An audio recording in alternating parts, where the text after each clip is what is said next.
down, I know you got me, baby. Assalamualaikum warahmatullahi wabarakatuh. Halo teman-teman, kembali lagi di Vika Dwi Tata Channel. Nah, pada video kali ini kita akan membahas mengenai bab yang ke-10, yaitu routing. Nah, di bab yang ke-10 ini ada berapa sih materinya? Di bab 10 ini ada 8 materi.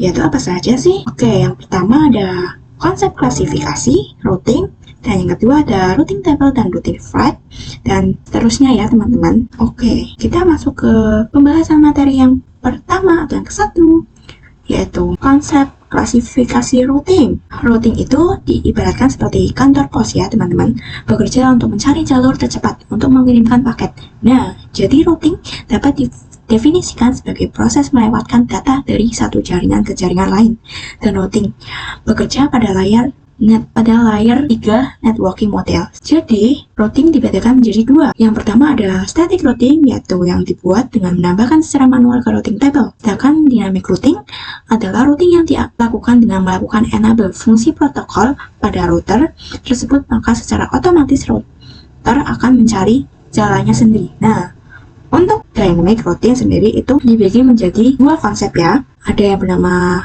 IGP atau Internet Gateway Protocol, dan INTP atau Extension Gateway Protocol. Untuk IGP dapat digunakan pada Interphone to Mouse System. Routing dapat diterapkan untuk mengendalikan dalam satu organisasi.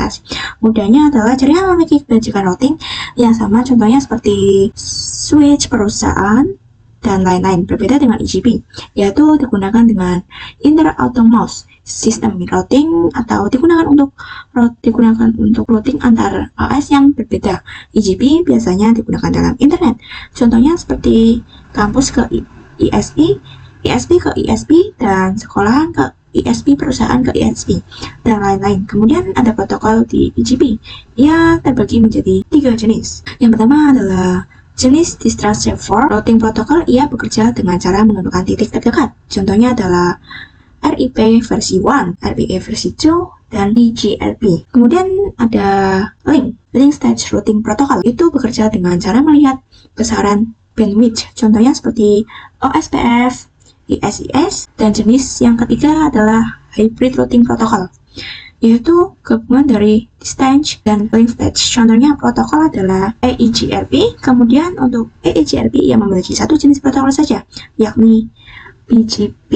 Oke, kita masuk ke materi pembahasan yang kedua, yaitu routing table dan routing flag. Seperti yang kita ketahui, router berfungsi untuk menggabungkan perangkat yang berbeda network. Nah, untuk menghubungkan perangkat tersebut haruslah dilihat berdasarkan routing table. Jadi routing table berisi informasi mengenai rate dan jaringan atau network tertentu, atau juga berisi nilai prioritas atau metrik dari masing-masing route.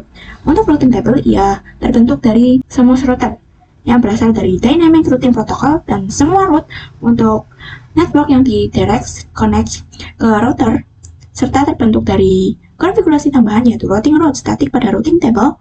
Nantinya kita akan melihat informasi melalui routing table nantinya. Nah, simbol-simbol yang terdapat di sini memiliki definisinya masing-masing. Seperti D itu artinya dynamic, dan A untuk aktif, C itu untuk connect, dan lain sebagainya. Perhatikan, untuk salah satu contohnya adalah di AEC yang berarti dynamic, active, connect, yaitu dapat otomatis terinput karena pada interface MikroTik sudah terhubung. Ada dua pola AS, yaitu aktif statik, yang artinya ia dilakukan secara manual. Oke, kita masuk pembahasan materi yang ketiga, yaitu static routing. Static routing diperlukan dalam beberapa situasi tertentu, tergantung pada kebutuhan spesifik dan karakteristik dari jaringan yang dikelola.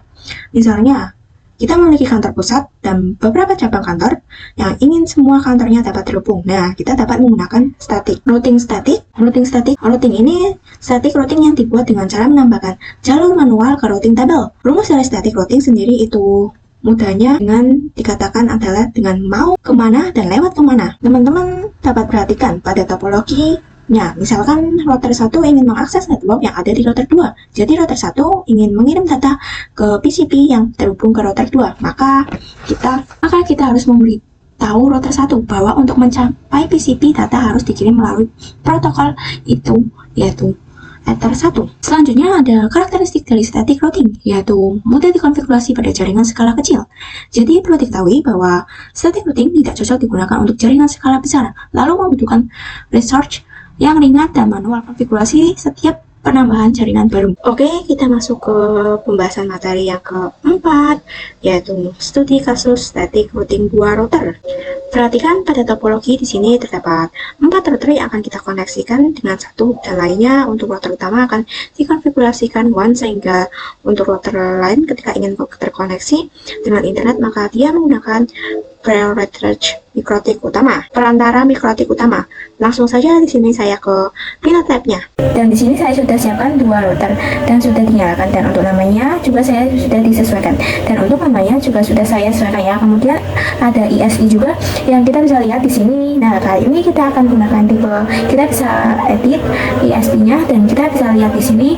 Kali ini kita akan gunakan tipe CLUD, maka nantinya kita akan mendapatkan LAN IP kelas A, yaitu 10.x.x dan juga ini dapat berupa IP privat. Namun perlu diketahui, jika konsep ini diterapkan pada dunia nyata, maka mikrotik akan mendapatkan IP tipe IP public ya teman-teman. Di sini kemudian hubungkan ke ISI mikrotik kita. Nah, jika sudah, kita bisa masuk ke konsol atau terminal milik router 1. Kita akan cek IP yang didapatkan. Kita bisa ketikkan IP address print. Kemudian dapat teman-teman lihat di sini saya mendapatkan IP 10.0.137.87/24. Nah, IP tersebut kita bisa tuliskan routernya dan klik kanan, kemudian edit pada tabel kita ketikkan DHCP 10.0.137.x dan untuk itu. Kenapa IP-nya belakangnya X? Jadi akhirnya itu X pada 10 karena nanti teman-teman bisa ganti sesuai dengan yang kalian dapatkan. Kemudian klik kanan, lalu pilih teks dan pilih dan tuliskan IP-nya yaitu 10.0.137.87. Jika sudah, letakkan di dekat mikrotik. Dan selanjutnya kita bisa konekkan antara router 1 dan router 2. Nah, jadi teman-teman, setiap router akan memiliki jaringan lokal. Di sini kita sambungkan klien ke masing-masing router terlebih dahulu ya. Router 1 sambungkan ke VPC 1 dan router 2 sambungkan ke VPC 2. Kemudian jika diperhatikan, di sini saya sudah menyiapkan teks. Jadi untuk 10.0.10.10.10.1 kita berikan untuk Ether 2 di mikrotik pertama. Kemudian untuk kedua, untuk Ether 1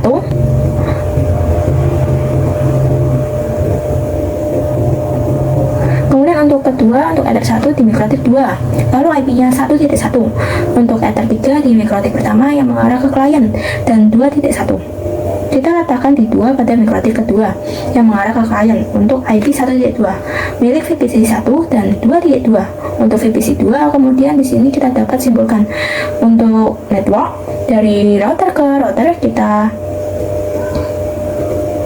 karena terlebih dahulu menggunakan 10.10.10.0 karena keduanya memiliki IP 10.10. Kemudian untuk mikrotik yang mengarah ke klien adalah 192.168.1.0 dan yang terakhir adalah network yang digunakan pada mikrotik kedua yang mengarah ke klien adalah 192.168.2.0. Kemudian jika sudah, kita dapat mengubah hostname untuk mikrotik. Di sini kita ubah pada mikrotik yang pertama dengan mengetikkan sistem identity name sama dengan router 1. Nah, jika sudah, kita bisa lakukan untuk router 2-nya. Kita start router 2-nya ya, yaitu sama ketikkan saja sistem identity set name sama dengan router 2. Oke, di sini kita selesai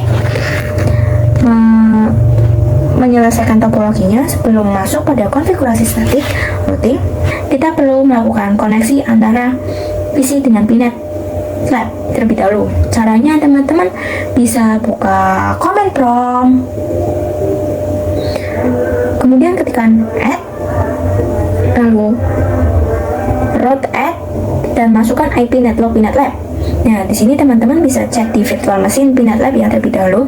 Di sini kita ketik IP show Pinet and strip. Nah, di sini perhatikan, di sini mendapatkan IP 10.0.137.1 dan pada command prompt kita bisa ketikkan IP terdapat, kemudian kita tambahkan 10.0.137.0, lalu maksnya yaitu 255.255.255.0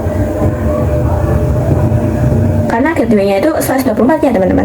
Lalu IP Pinet Lab-nya ya, yang kita login ke Pinet Lab yaitu punya saya 192.168.127.135. Lalu kita coba ping 10.0.137.87 ke mikrotik utama. Nah, sini ya sudah berhasil ya. Lalu kita buka Winbox, kita isikan IP mikrotik utama yaitu 10.0.137.87. Di sini kita akan coba untuk mengakses router 2 pada Winbox tanpa teridentifikasi IP-nya. Untuk melakukan hal tersebut, kita akan menggunakan fitur Roman pada Winbox. Teman-teman bisa pilih menu Tools, kemudian klik Roman. Selanjutnya centang pada bagian Enable, lalu Apply dan OK. Kemudian kita juga mengaktifkan fitur Roman di mikrotik 2 pada terminal. Di sini kalian ketikkan tool Roman set enable sama dengan yes. Maka di sini untuk router 2 yang sudah aktif itu Romannya. Oke, sekarang kita bisa buka Winbox lagi dengan pilih more dan pilih new Winbox. Di sini teman-teman dapat connect menggunakan IP router 1. Kemudian klik connect to Roman, akan teridentifikasi router 2. Di sini teman-teman klik pada MAC address, kemudian kita connect. Setelah berhasil menggunakan fitur Roman, kita lanjutkan untuk konfigurasi di tiap interface-nya atau addressing-nya. Untuk yang pertama kita lakukan di router 1. Terlebih dahulu kita klik IP, kemudian address, di sini klik add, lalu masukkan IP-nya yaitu yang mengarah ke klien terlebih dahulu ya. Dan jangan lupa untuk interface Ether 3. Kita klik OK. Lalu tambahkan lagi untuk Ether 2. Kita klik add, lalu addressnya yaitu 10.10.10.10.124 dan interface-nya yaitu Ether 2. Jika sudah, klik OK. Oke, kita lanjut untuk addressing di router 2.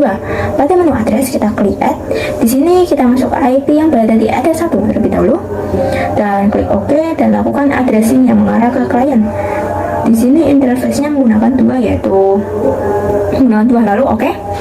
Selanjutnya cek root table-nya. Kita cek di router 1 terlebih dahulu. Teman-teman klik menu IP dan pilih tools. Nah, di sini perhatikan terdapat root flag DAC yang artinya Dynamic Active Connect. Jadi ini artinya sudah aktif dan juga terkoneksi dan sudah mendapat IP secara dinamik. Juga artinya kita konfigurasi addressing pada interface baik itu yang mengarah ke klien ataupun router sebelahnya. Itu kan didaftarkan routing table secara otomatis. Namun perhatikan untuk network yang 2.0 ini belum terkoneksi karena belum terdaftar, sedangkan network yang lain sudah terdaftar. Maka dari itu kita perlu lakukan proses routing agar VPC dapat terkoneksi. Maka kita harus tambahkan informasi routing table-nya. Di sini kita klik add dan rumus static routing itu kan mau kemana dan lewat mana. Nah, karena kita mau ke network 2.0, kita ketikkan kemana atau tujuan kita yaitu 192.168.0.2/24. Kemudian kita kita mau lewat mana karena dari router 1 networknya itu 2.0, maka ia melewati Ether 1. Jadi bagian gateway kita ketikkan saja 10.10.10.10.0, lalu kita klik apply dan OK. Nantinya akan ada informasi AS yaitu aktif static. Kemudian kita akan lakukan juga pada router 2. Nah, di sini saya hanya ada 2 yaitu yang mengarah ke router 1 dan klien. Maka kalau router 2-nya melakukan koneksi ke 1 atau belum bisa karena di routing table-nya belum terdapat langsung. Kita bisa tambahkan di sini karena dia melewati Ether 2, maka untuk gateway-nya kita bisa gunakan 10.10.10.10.1 dan 124. untuk TST akhirnya kita masukkan network yang ingin kita tuju, yaitu 192.168.1.0. kemudian klik apply lalu oke.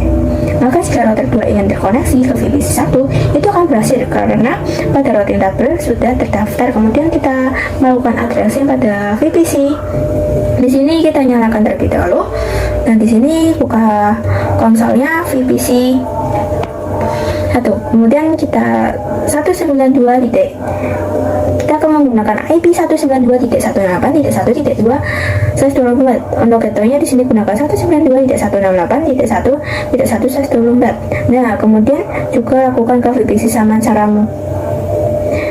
Nah, kemudian kita juga lakukan ke VPC yang lain ya, sama juga caranya. Mungkin di sini akan saya percepat. Nah, jika sudah di sini sudah melakukan semuanya, maka kita sudah berhasil melakukan static routing pada router 2.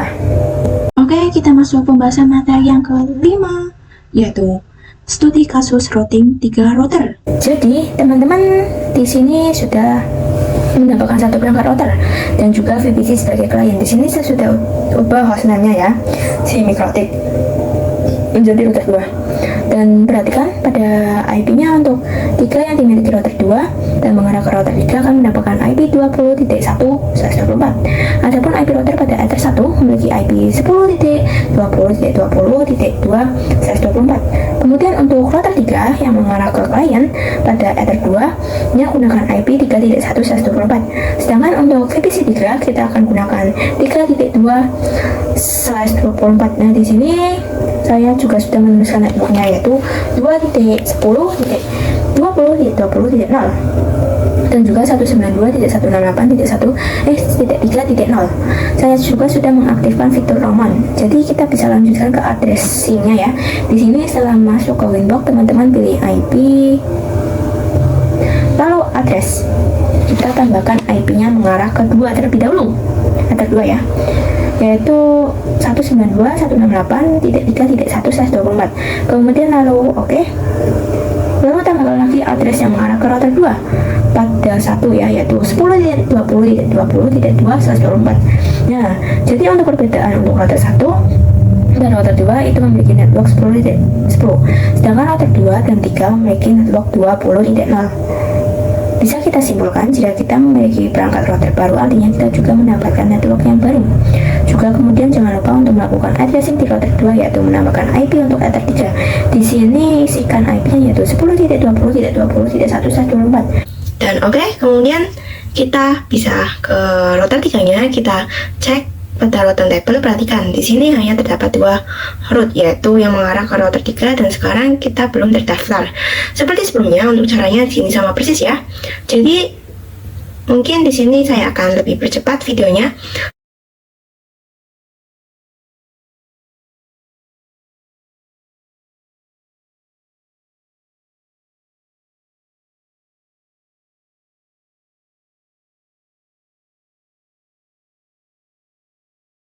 Selanjutnya kita tambahkan network baru untuk router 3 yaitu 10.20.20.0 dan yang mengarah ke VPC 3 yaitu 192.168.3.0 di kedua router yang lain. Nah, di router pertama karena ia melewati Ether 1 berarti gateway-nya yang digunakan adalah 10.20.20 karena ia melewati Ether yang dimiliki oleh router 2. Kemudian selanjutnya kita lakukan addressing di VPC-nya.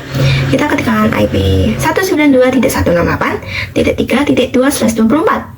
Kemudian untuk gateway-nya yaitu 192.168.3.1/24.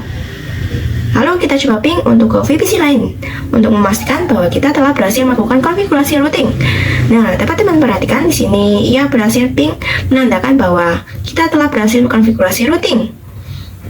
Oke, kita masuk pembahasan materi yang ke-6, yaitu static routing with internet. Jadi pada kasus sebelumnya kita telah melakukan static routing hingga 3 router. Namun di sini saya juga sudah mendapatkan 1 router lagi dan sudah sudah terkoneksi ya dengan router lain. Namun yang memiliki router ke internet hanyalah router 1. Jadi agar router lain dan klien dapat terhubung dengan internet, maka kita perlu menggunakan default route. Langsung saja kita konfigurasikan perlu menggunakan default route. Langsung saja kita konfigurasikan, kita buka router 2 di sini, kita ke terminalnya, lalu ketik IP root at gateway strip 10.10.10.1, lalu kita cek IP root pin. Maka di sini dia sudah memiliki address yaitu root dengan informasi statik. Kemudian kita ke router 3, kita coba menggunakan GUI. Di sini ditambahkan destination address-nya. Kita berikan 10.1.10.1 seperti ini. Sedangkan untuk gateway-nya kita ketikkan 10.20.20.1. Nah, nanti di sini sudah ada informasinya. Selanjutnya kita lakukan di router 4 juga. Kemudian gateway-nya kita ketikkan dengan 10.30.30.1. Selanjutnya kita aktifkan firewall. Nah, di router 1 kita ke IP lalu firewall, kita tambahkan chain-nya, yaitu kemudian di bagian out interface-nya kita gunakan atas 1, lalu pada action kita gunakan MySQL, bisa kita apply dan oke. Kita bisa pengujian root ya, router 4 pada terminalnya, ketikkan ping 8.8.8.8. Nah, di sini ya sudah berhasil untuk ping. Sekarang kita coba ping namanya yaitu ping.google.com. Nah, ia akan muncul seperti ini karena kita belum setting di DNS server. Jadi di sini kita setting terlebih dahulu. Ya, kemudian kita coba untuk ping.google.com. Oke, perhatikan. Di sini ya sudah berhasil untuk ping. Nah, untuk perangkat lain jika ingin ping.google.com maka kita juga harus setting DNS terlebih dahulu. Oke, kita masuk pembahasan yang ke-7, yaitu Dynamic Routing OSPF. Dynamic Routing merupakan salah satu cara untuk mendistribusikan informasi pada routing table secara otomatis. Hal ini sudah pasti untuk memudahkan perubahan dan ekspansi saat memiliki jaringan yang sudah mulai kompleks atau terlalu besar seperti yang sudah kita bahas sebelumnya. Konsep dynamic routing ini terbagi menjadi 2. Maka di sini untuk pembahasan lebih lanjutnya kita akan bahas materi OSPF. Saya akan melakukan pengenalan OSPF terlebih dahulu.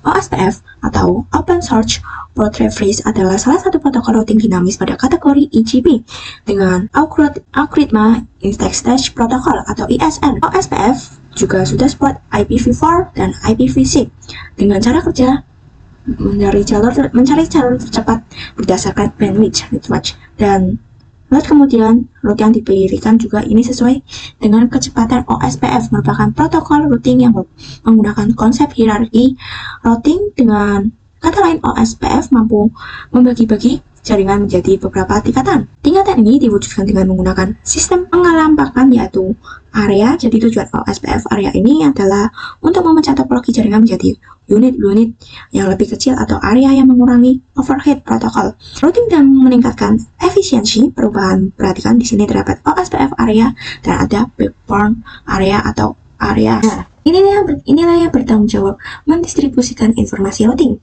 antara non-backbone area. Kemudian yang kedua ada standar atau default area. Ini merupakan sub area dari area 0. Area ini bisa disebut dengan area yang paling ujung. Kemudian yang terakhir ada not so stubby area. Ini merupakan stubby area yang tidak manage external route dan dapat digantikan dengan default route dari area lain, tetapi masih mendapatkan external route dari router yang masih dalam satu area. Oke, kita masuk ke pembahasan yang ke-8, yaitu OSPF Redirect Route Default Route. Jadi, Redirect Default Route ini adalah mendapat default secara otomatis. Oke, kita langsung saja praktekkan menggunakan aplikasi Winbox. Jadi yang perlu teman-teman ketahui, kita bisa melakukan Redirect Default Route IP dan router yang mengarah ke OSPF, yaitu router yang mengarah ke OSPF, yaitu router 1. Di sini kita pilih menu routing, kemudian kita OSPF, dan di sini kalian bisa pergi ke menu instance. Lalu double klik pada default. Di sini kita fokuskan pada Redirect Default Route. Di sini ada awas dan if install. Jadi untuk if install ini, kalau misal router 1 teman-teman memiliki default route, maka OSPF akan melakukan Redistribute Default Route. Nah, lalu yang awas misalkan router 1 tidak memiliki default route, maka dia akan melakukan Redistribute Default Route. Nah, di sini kita pilih if install saja. Kemudian kita apply lalu oke. Nah, kalau kita sudah mengkonfigurasi instance, maka kita sudah berhasil mendaftarkan default route pada router 2, router 3, dan seterusnya. Mungkin seperti itu saja untuk materi bab yang ke-10 ini, yaitu routing. Kurang lebihnya saya mohon maaf. Terima kasih yang sudah menonton. See you di next video. Jangan lupa subscribe ya.